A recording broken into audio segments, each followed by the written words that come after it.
World War II did not begin overnight. It was the result of growing tensions that had been building for years. After World War I, Germany was left with a heavy burden. The Treaty of Versailles, signed in 1919, forced Germany to accept blame for the First War, pay huge sums of money, and give up territory. This created a lot of anger and resentment among the German people. In the 1930s, a powerful leader named Adolf Hitler rose to power. He promised to make Germany strong again. He started to rebuild the army, and spoke of creating a great German empire, which he called the Third Reich. This was a direct challenge to the peace treaty that had ended the last Great War. Hitler's ambitions became clear as he began to take over neighboring lands. In 1938, Germany annexed Austria in an event known as the Anschluss. Later that year, Hitler demanded a part of Czechoslovakia called the Sudetenland, where many German-speaking people lived. Leaders from Britain and France met with Hitler in Munich and agreed to his demand, hoping to avoid another war. This policy was called appeasement. They believed that by giving Hitler what he wanted, he would be satisfied. However, this only made him bolder. In March 1939, he broke his promise and took over the rest of Czechoslovakia, proving that his goal was not just to unite German speakers but to conquer others. The final act that plunged Europe into war was the invasion of Poland. Hitler had set his sights on the Polish Corridor, a strip of land that separated a part of Germany from the main country. Britain and France, realizing that appeasement had failed, promised to defend Poland if it was attacked. On September 1, 1939, German forces stormed across the Polish border. They used a new and terrifying tactic called Blitzkrieg, or lightning war, which involved fast-moving tanks and overwhelming air attacks. Poland's army, though brave, was no match for this modern military machine and was quickly overwhelmed by the sheer force and speed of the invasion. 2 days after the invasion, on September 3, 1939, Britain and France delivered an ultimatum to Germany: withdraw from Poland or face war. Hitler ignored the warning. In response, Britain and France officially declared war on Germany. This marked the official beginning of World War II in Europe. What started as a conflict over one country would soon spread across the globe, involving millions of people and changing the map of the world forever. The hopes for a lasting peace after World War I were shattered, and the world was once again thrown into a devastating global conflict that would last for 6 long and bloody years. As the war began, countries across the world were forced to choose sides. 2 major alliances formed, creating the battle lines for the conflict ahead. The first group was the Axis powers. This alliance was led by 3 main countries: Media Group, black and white footage of Adolf Hitler; Axis leaders in uniform, flags of Axis powers at stock at distribute_equally; Germany under Adolf Hitler; Italy under the fascist dictator Benito Mussolini; and Japan, led by its military government and Emperor Hirohito. These nations shared common goals of expanding their territories and creating powerful empires. They believed in military strength and aggressive expansion. Germany and Italy had signed a Pact of Steel in 1939, and in 1940, all 3 nations signed the Tripartite Pact, formally creating the Axis alliance and pledging to support each other. On the other side were the Allied powers, often simply called the Allies. Initially, this group was led by Great Britain and France, the 2 nations that declared war on Germany after the invasion of Poland.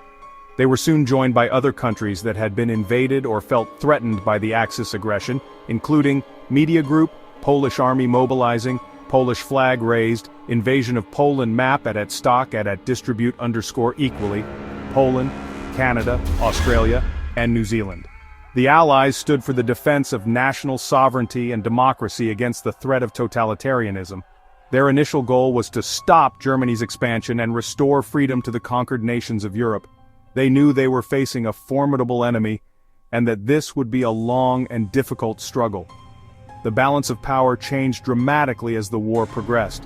In June 1941, Germany launched a surprise invasion of the Soviet Union, a country with which it had previously signed a non-aggression pact. This massive betrayal pushed the Soviet Union, under its leader Joseph Stalin, to join the Allied side. This was a crucial moment, as it opened up a vast new front in Eastern Europe and brought the massive Soviet army into the fight against Hitler. The Soviet Union's entry into the war would prove to be one of the most important turning points in the entire conflict, forcing Germany to fight a war on 2 fronts. The final major power to join the Allies was the United States. For the first 2 years of the war, America remained officially neutral, though it did provide supplies and support to Great Britain through a program called Lend-Lease. However, everything changed on December 7, 1941. Japan launched a surprise attack on the U.S. naval base at Pearl Harbor in Hawaii. This act of aggression brought the United States directly into the war. With its immense industrial power and vast resources, the entry of the United States tipped the scales firmly in favor of the Allies. The world was now truly divided, with the mighty industrial and military forces of the Axis and the Allies locked in a global struggle for survival. In the first year of the war, Germany seemed unstoppable. Its military strategy, the Blitzkrieg, was devastatingly effective. This lightning war combined fast-moving armored divisions known as panzer divisions, with powerful air support from the Luftwaffe, Germany's air force. The goal was to break through enemy lines quickly, cause chaos and confusion, and encircle opposing armies before they could mount a proper defense. This strategy was first used in Poland with terrifying success. The Polish army was quickly defeated, and the country was divided between Germany and the Soviet Union, which had invaded from the east. The map of Poland was effectively erased for the time being. After a quiet period known as the Phony War, Germany's war machine roared back to life in the spring of 1940. In April, German forces invaded Denmark and Norway. Denmark surrendered almost immediately, while Norway fought on with Allied help, but was eventually conquered. This gave Germany valuable naval bases and secured its iron ore supply from Sweden. Then, in May 1940, Hitler launched his main offensive against Western Europe. German troops swept through the neutral countries of Belgium, the Netherlands, and Luxembourg, bypassing France's heavily fortified Maginot Line. The speed and surprise of the attack caught the Allied forces completely off guard. The Allied armies in Belgium were pushed back to the sea, trapped at the French port of Dunkirk. In a remarkable operation, over 338,000 Allied soldiers, mostly British and French, were evacuated by a makeshift fleet of naval vessels and civilian boats. While the evacuation, known as the Miracle of Dunkirk, was a success in saving the army, it could not save France. With its best forces defeated, France was unable to stop the German advance. On June 22, 1940, France surrendered. Germany occupied the northern half of the country, including Paris, while a collaborationist government known as Vichy France was set up in the south. The map of Europe had been dramatically redrawn in just a few weeks. With France defeated, Great Britain stood alone against Germany. Hitler planned an invasion of Britain codenamed Operation Sea Lion. To prepare for this, the Luftwaffe had to gain control of the skies. This led to the Battle of Britain, a massive air campaign fought between the German Luftwaffe and Britain's Royal Air Force. For months, German bombers attacked British airfields, radar stations, and later cities like London in a campaign known as the Blitz. Despite being outnumbered, the brave pilots of the RAF, flying iconic planes like the Spitfire and Hurricane, fought back fiercely. They inflicted heavy losses on the Luftwaffe, and by the autumn of 1940, Hitler was forced to postpone the invasion indefinitely. Britain had survived. While Europe was engulfed in war, another major conflict was already raging in Asia. Japan, a rising power with a powerful military, had ambitions to create a vast empire across the Pacific, which it called the Greater East Asia Co-Prosperity Sphere. This was a nice name for a brutal plan to control the region and its rich resources like oil, rubber, and tin. Japan's expansion had begun long before 1939. In 1931 it invaded Manchuria in northern China, and in 1937 it launched a full-scale invasion of China itself. This war was incredibly brutal, leading to millions of deaths and widespread suffering for the Chinese people. The war in Europe gave Japan a golden opportunity. With European powers like France and the Netherlands defeated or occupied by Germany, their colonies in Southeast Asia were left vulnerable. Japan saw a chance to seize these resource-rich territories. In 1940, Japanese forces moved into French Indochina, which is modern-day Vietnam, Laos, and Cambodia. This move was seen as a direct threat by the United States, which responded by placing an embargo on oil and steel exports to Japan. This was a critical blow to Japan, which relied heavily on American oil to fuel its war machine. The tension between Japan and the United States grew to a breaking point. The decisive moment came on December 7, 1941. In a daring and devastating surprise attack, Japanese aircraft bombed the American naval fleet stationed at Pearl Harbor in Hawaii. The attack crippled the U.S. Pacific Fleet, sinking or damaging numerous battleships and killing over 2,400 Americans. The next day, the United States declared war on Japan, officially entering World War II. Germany and Italy, honoring their alliance with Japan, then declared war on the United States. The separate conflicts in Europe and Asia had now merged into one single massive global war, fought across multiple continents and oceans. In the months following Pearl Harbor, Japan achieved a stunning series of victories. Its forces seemed unstoppable as they swept across Southeast Asia and the Pacific. They captured the Philippines from the Americans, took the British fortress of Singapore and conquered Malaya, the Dutch East Indies, which is now Indonesia, and Burma. The map of Asia was rapidly redrawn under Japanese control. By mid-1942, the Japanese Empire stretched from the borders of India to the central Pacific Ocean. They controlled a vast territory and millions of people. For the Allies, the situation looked bleak, and they faced a long and difficult fight to push back the tide of Japanese expansion. The war took its most decisive and brutal turn on June 22, 1941, when Hitler launched Operation Barbarossa, the code name for the invasion of the Soviet Union. Breaking the non-aggression pact they had signed just 2 years earlier, Hitler sent over 3 million German soldiers, thousands of tanks and aircraft crashing across the Soviet border. This opened up the Eastern Front, a theater of war on a scale never seen before in human history. Hitler's goals were to destroy communism, seize the Soviet Union's vast natural resources, like oil and grain, and create Lebensraum or living space for the German people. He expected a swift victory, just like he had achieved in Poland and France. Initially, the German invasion was a great success. The Blitzkrieg tactics once again proved devastatingly effective against the surprised and poorly prepared Red Army. German forces advanced hundreds of miles deep into Soviet territory, capturing huge numbers of prisoners and vast areas of land.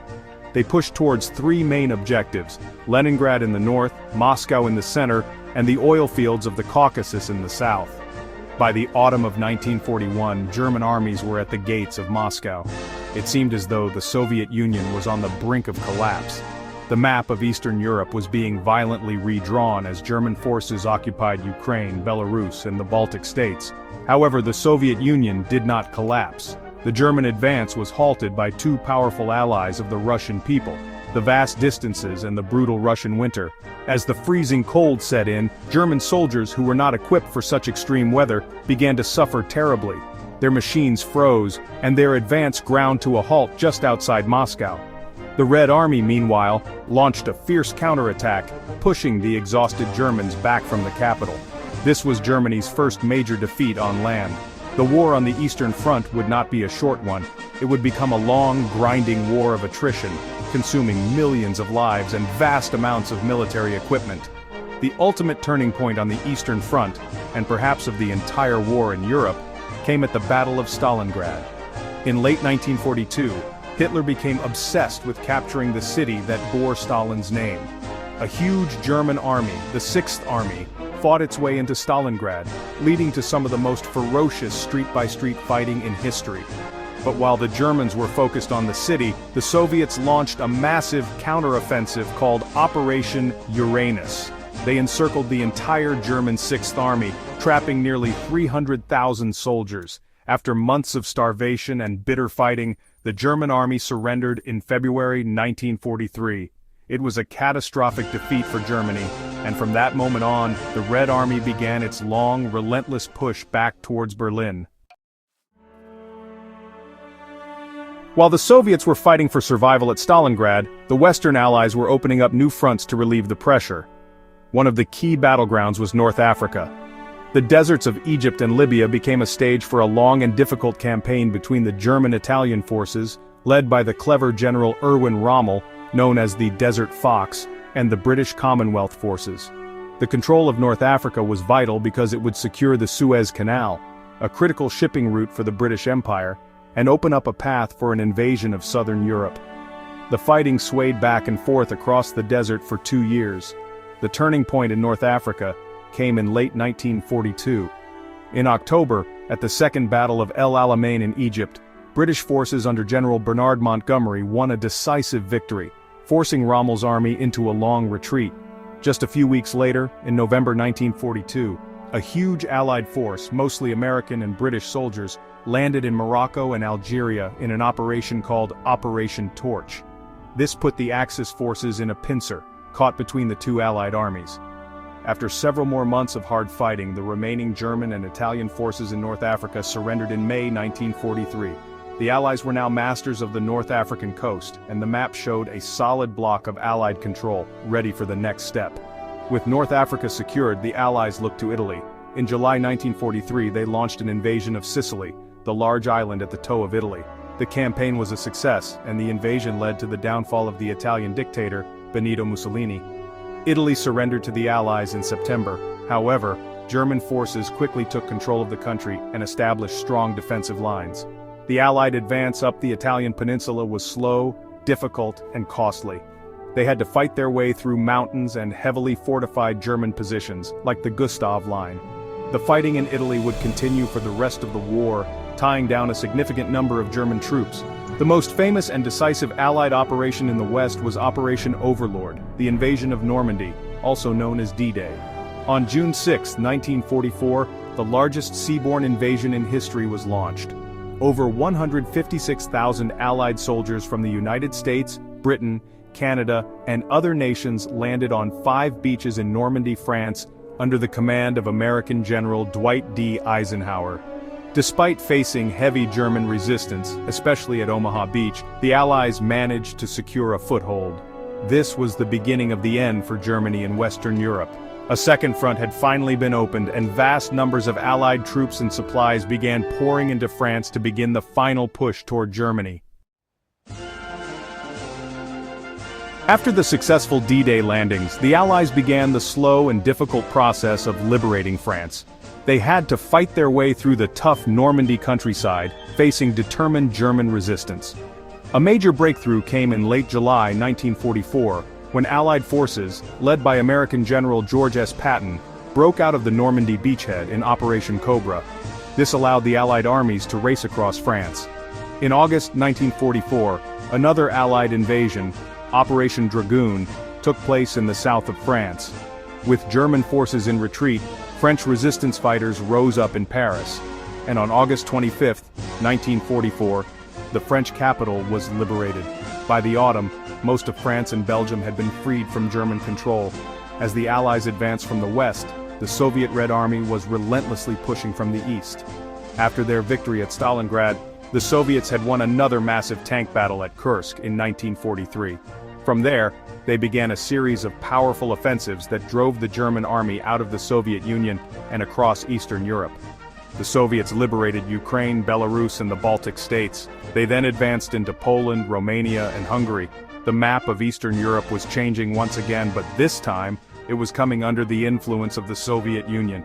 The German army was being crushed between two giant military forces fighting a desperate war on two fronts that it could not win. In a final, desperate gamble, Hitler launched a surprise attack in the Ardennes forest in Belgium in December 1944.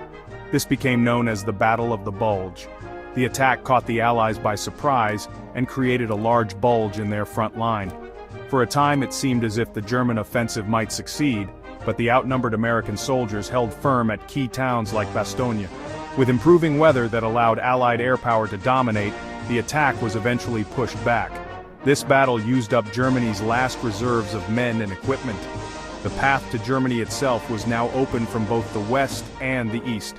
In the spring of 1945, the end was near. Allied forces crossed the Rhine River and pushed deep into Germany, while the Soviets closed in on Berlin. The final battle for the German capital was brutal, as Soviet troops fought street by street to capture the city. Trapped in his bunker beneath Berlin, Adolf Hitler took his own life on April 30, 1945. A few days later, on May 2nd, the city of Berlin surrendered to the Soviets. On May 8, 1945, Germany officially surrendered to the Allies. This day became known as VE Day, for Victory in Europe.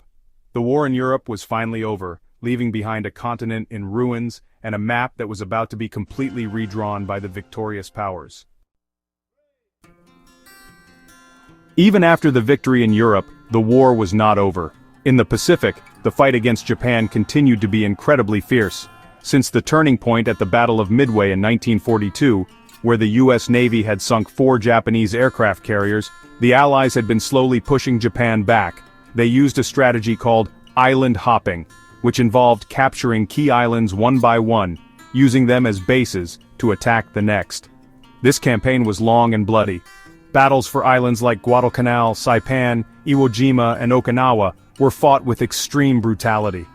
Japanese soldiers often fought to the last man, and the closer the Allies got to Japan, the more ferocious the resistance became. By 1945, the Allies were on Japan's doorstep. American bombers were regularly flying from captured islands like Saipan and Iwo Jima to bomb Japanese cities, causing massive destruction. An invasion of the Japanese mainland, codenamed Operation Downfall, was being planned. However, military planners predicted that such an invasion would be incredibly costly, potentially resulting in millions of casualties for both the Allies and the Japanese. The experience at Okinawa, where over 100,000 Japanese soldiers and a similar number of civilians died, showed just how fanatically Japan would defend its home islands. A new and terrible weapon was about to change these calculations. For several years, the United States had been secretly working on a top-secret project called the Manhattan Project. Its goal was to develop an atomic bomb, a weapon of unprecedented power. After a successful test in July 1945, the new American president, Harry S. Truman, made the difficult decision to use the bomb against Japan, hoping it would force a quick surrender and avoid the need for a bloody invasion. On August 6, 1945, an American B-29 bomber named the Enola Gay dropped an atomic bomb on the city of Hiroshima. The explosion instantly destroyed the city and killed tens of thousands of people. Even after this devastating attack, the Japanese government did not surrender. 3 days later, on August 9, 1945, the United States dropped a second atomic bomb on the city of Nagasaki, causing similar destruction. On the same day, the Soviet Union, honoring its promise to the Allies, declared war on Japan and invaded Japanese-controlled Manchuria. Faced with this overwhelming combination of a new terrifying weapon and a Soviet invasion, Emperor Hirohito finally decided to surrender. On August 15, 1945, he announced Japan's surrender to the Japanese people. The official surrender documents were signed on September 2, 1945 aboard the USS Missouri in Tokyo Bay. World War II was finally over. The end of World War II left the world transformed. The map of Europe, which had been violently changed by German conquests, was redrawn once again. Germany itself was divided into 4 occupation zones, controlled by the United States, Great Britain, France, and the Soviet Union. The city of Berlin, located deep inside the Soviet zone, was also divided. This division would eventually lead to the creation of 2 separate German states, West Germany, which was democratic, and East Germany, which was communist and controlled by the Soviet Union. This division of Germany became a central symbol of the new global rivalry that was emerging from the ashes of the war. The war also dramatically shifted the borders of other European nations. Poland was moved westward on the map. It lost a large amount of territory in the east to the Soviet Union, but was compensated with former German lands in the west. The Soviet Union itself expanded, annexing the Baltic states of Estonia, Latvia, and Lithuania, as well as parts of Finland, Romania, and Czechoslovakia. Across Eastern Europe, countries that had been liberated by the Red Army, such as Poland, Hungary, and Czechoslovakia, soon found themselves with communist governments loyal to Moscow. An Iron Curtain, as Winston Churchill famously called it, had descended across the continent, dividing it into a democratic West and a communist East. The Old World Order, dominated by European colonial empires like Britain and France, was shattered. The war had exhausted these powers, and they no longer had the strength or the will to hold on to their vast overseas colonies. In the years following the war, a wave of decolonization swept across the globe. Countries in Asia and Africa demanded and won their independence. India and Pakistan gained independence from Britain in 1947. Indonesia became independent from the Dutch. Many new nations appeared on the world map, creating a more diverse and complex international community. The age of European colonial dominance was over. Ultimately, World War II left the world with 2 new superpowers, the United States and the Soviet Union. These two nations, with their opposing ideologies of capitalism and communism, emerged from the war as the most powerful countries on Earth. They had vast armies, strong economies, and nuclear weapons. The old balance of power in Europe was replaced by a new global standoff between these two giants. This rivalry, known as the Cold War, would shape international politics, create new alliances like NATO and the Warsaw Pact, and define the world map for the next 45 years. The world that emerged from the rubble of World War II was a completely different place from the one that had existed before 1939.